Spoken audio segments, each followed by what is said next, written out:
Assalamualaikum warahmatullahi wabarakatuh. Perkenalkan, nama saya Ninda Herlina Putri dengan NIM 20017061, mahasiswi dari Program Studi Sastra Indonesia Fakultas Bahasa dan Seni Universitas Negeri Padang.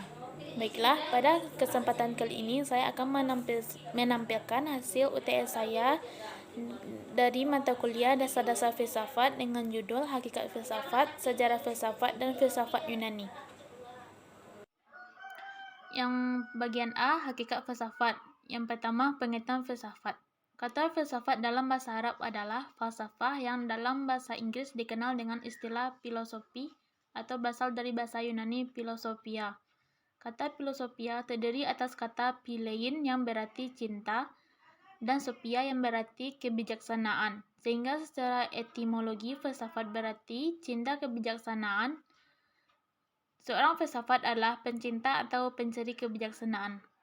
Filsafat berasal dari bahasa Yunani yaitu philo, philia, philein, dan sophia atau sophos. Oleh karena itu, secara etimologis filsafat artinya cinta atau mencintai akan kebajikan atau kebijaksanaan.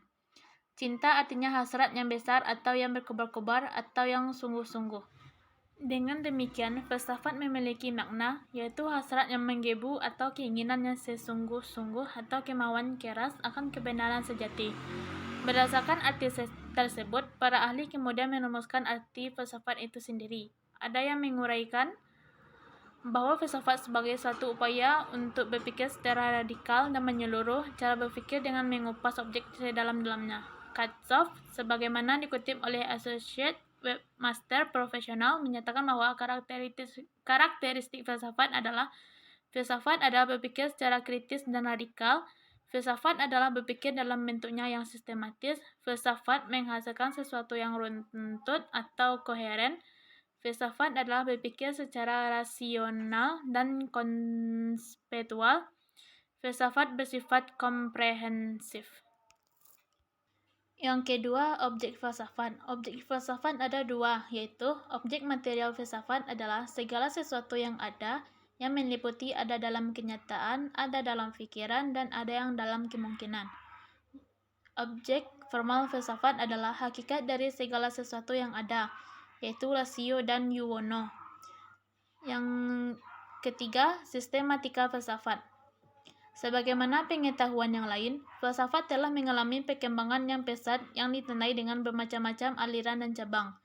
Aliran-aliran filsafat, ada beberapa aliran filsafat diantaranya adalah realisme, rasionalisme, empirisme, idealisme, materialisme, dan eksistensialisme. Cabang-cabang filsafat. Filsafat memiliki cabang-cabang yang cukup banyak, diantaranya adalah metafisika, epistemologi, logika, etika, estetika, filsafat sejarah, filsafat politik, dan seterusnya. Filsafat ilmu adalah bagian dari filsafat yang menjawab beberapa pertanyaan mengenai hakikat ilmu.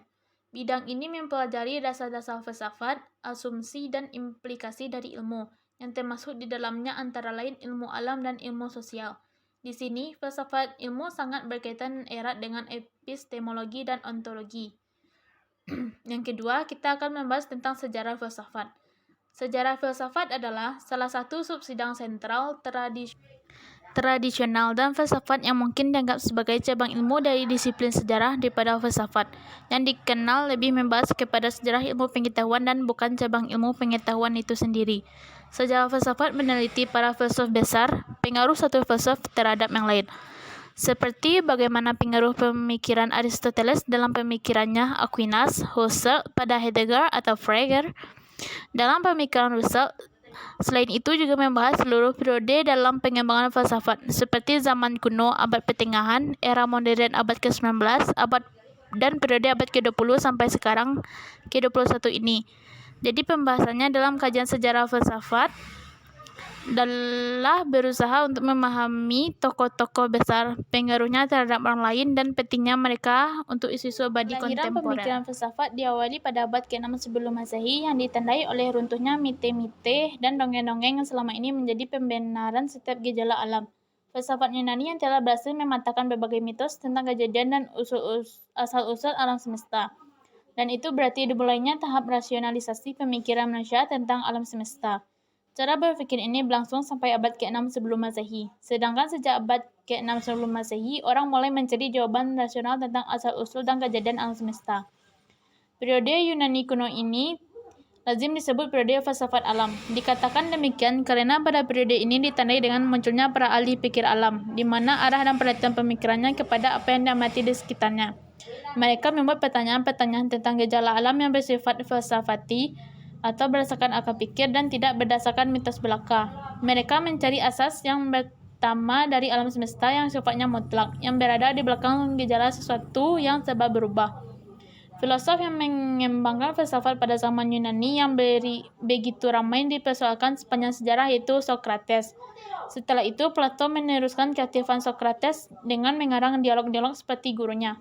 Plato berpendapat bahwa berfilsafat artinya mencari kebijaksanaan atau kebenaran, dan oleh karena itu dapat dimengerti bahwa mencari kebenaran itu dilakukan secara bersama-sama dalam suatu dialog. Pemikiran filsafat Yunani kuno mencapai puncaknya pada masa Aristoteles. Ia mengatakan bahwa tugas utama ilmu pengetahuan ialah mencari penyebab objek yang diselidiki. Kekurangan utama para filosof sebelumnya adalah mereka tidak memeriksa semua penyebabnya. Pada masa pertengahan ini, terdapat periode membuat perkembangan filsafat tidak berlanjut, yaitu pada masa Scholastis Kristen. Hal ini dikarenakan pihak gereja membatasi para filosof dalam berpikir, sehingga ilmu pengetahuan terhambat dan tidak bisa berkembang, karena semuanya diatur oleh doktrin-doktrin gereja yang berdasarkan keyakinan.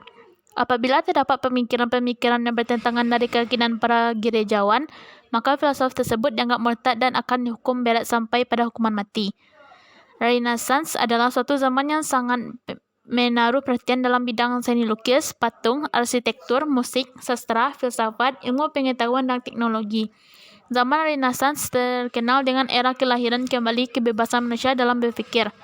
Pada zaman ini, manusia mulai berpikir secara baru dan secara berangsur-angsur melepaskan diri dari otoritas kekuasaan gereja yang selama ini telah membatasi manusia dalam mengemukakan kebenaran filsafat dan ilmu pengetahuan. Proses melahirkan kembali ini terjadi pada abad ke-15 dan 16, dan yang melahirkan kembali kebudayaan Yunani dan Romawi kuno ini adalah orang-orang yang biasa disebut kaum humanis. Setelah zaman Renaissance, yaitu zaman pencerahan atau zaman modern, zaman pencerahan berlangsung dari abad ke-17 hingga ke-20 Masehi. Di zaman ini terdapat peristiwa penting yaitu revolusi di Inggris dan Prancis. Orang-orang yang hidup di zaman ini memiliki keyakinan bahwa mereka mempunyai masa depan yang cerah dan bercahaya berkat rasio mereka sendiri.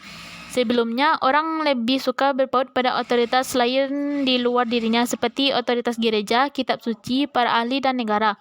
Oleh karena itu, semboyan pada zaman pencerahan adalah sapere aude atau beranilah berpikir sendiri.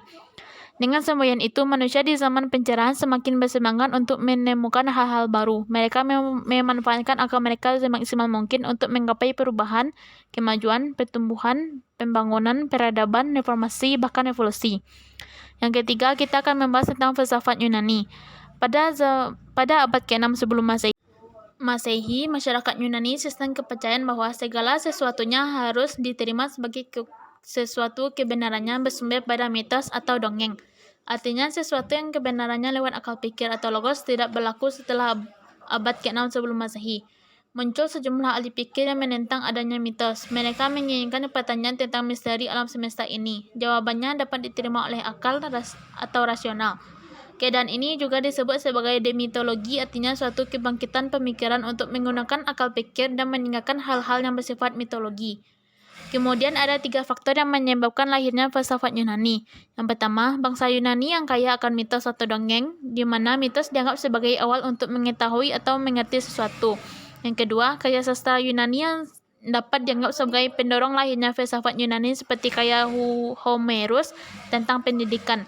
Yang ketiga, pengaruh ilmu-ilmu pengetahuan yang berasal dari Babilonia atau Mesir di lembah Sungai Nil. Kemudian berkat kemampuan dan kecakapannya, ilmu tersebut dikembangkan. Dengan adanya 3 faktor tersebut, kedudukan mitos digeser oleh akal atau logos sehingga lahirlah filsafat. Pengertian filsafat pada masa itu masih berwujud ilmu pengetahuan yang masih global, sehingga nanti satu demi satu berkembang dan berdiri sendiri. Zaman Yunani dibagi menjadi dua periode, yaitu periode Yunani kuno dan Yunani klasik. Yunani kuno diisi oleh ahli pikir alam, yaitu Thales, Anaximandros, Pythagoras, Xenophanes, dan Demokritos. Sedangkan periode Yunani klasik diisi oleh ahli pikir seperti Socrates, Plato, Aristoteles. Sekianlah hasil dari UTS saya. Apabila terdapat kesalahan atau kekurangan dalam pengetikan atau dalam penyampaian, saya mohon maaf. Saya sudahi dengan Assalamualaikum warahmatullahi wabarakatuh.